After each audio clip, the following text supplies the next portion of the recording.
Beh, lah ni kita duduk di Taman Kasahat dekat apa ni, Alur Gajah. Alur Gajah iaitu Melaka deh. Okey.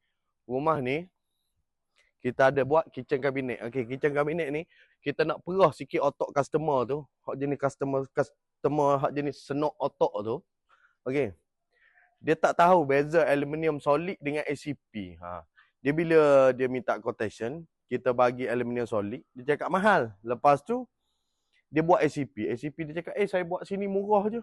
Memang murah lah ACP. ACP tu campuran. Dia aluminium di permukaan luar sahaja. Dalam dia PVC. Yang kita pakai ni, main sini. Okey. Yang ni kita buat costing dia dalam 18,000 deh. 18,000 EP expo panel dan body block kita pakai. Lepas tu untuk pintu kita pakai ni. Ni. Kita nak perah otak sikit. Okey. Inilah aluminium solid orang panggil. Ni bukan ACP. So dia ada double. Okey. Jika anda pasang ACP tebal dia 4mm saja. Nanti di belakang ni dia ada getah satu untuk ketatkan bahagian ACP tengah ni. Lepas tu dia pakai bahagian tepi ni. Okey. Tepi ni dia pakai 3G atau 4G frame. Okey. Inilah solid aluminium. Okey. So pandai beza ke tak pandai beza? So komen bawah senok-senok otak tu dah. Okey, kita nak bagi tahu. Okey.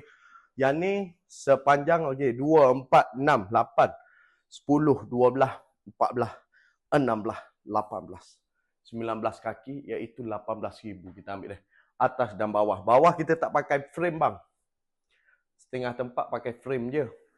Buat frame pasang pintu. Kita ni body terus kita pasang dekat sini. Dah. Okey, nampak body rangka dia bukan frame just pintu, tak ada beh. Okey.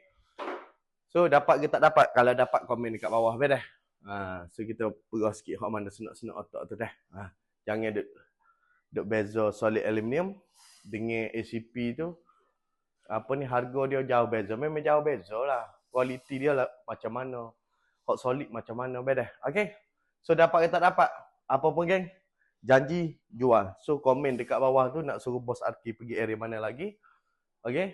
Seluruh Semenanjung dah, termasuk Singapura. Kita tengah mencari job Singapura sekarang ni beh. Okey. So apa pun geng, janji jual, luncur beh. Alright. Sup.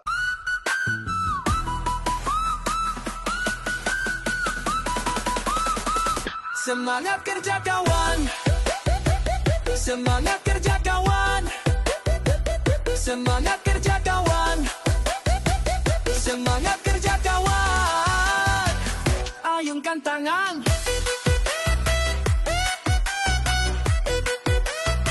Semangat kerja kawan.